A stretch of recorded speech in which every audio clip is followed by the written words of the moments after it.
All right, hey, sunshines. Let's talk about equilateral triangles now. So, an equilateral triangle is a triangle that has three congruent sides. That means it's also an isosceles triangle. These two sides are congruent, which means it's an isosceles triangle.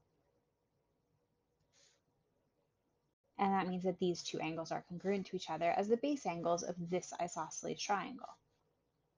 Well, but these two sides are congruent.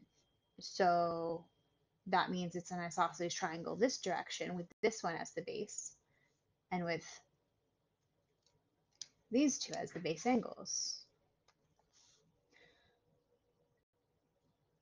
Well, if these two angles are congruent and these two angles are congruent, we know by the transitive property that these two angles are congruent.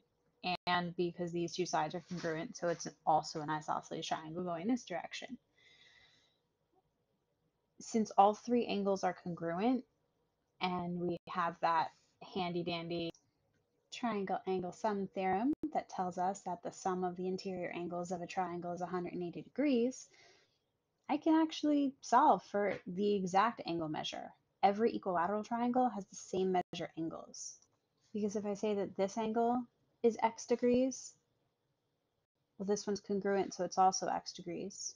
And this one's congruent, so it's also x degrees. So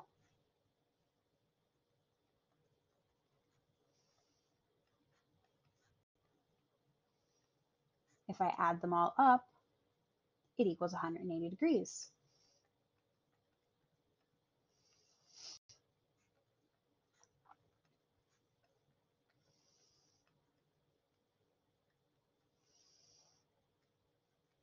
Every equilateral triangle always has 60-degree angles.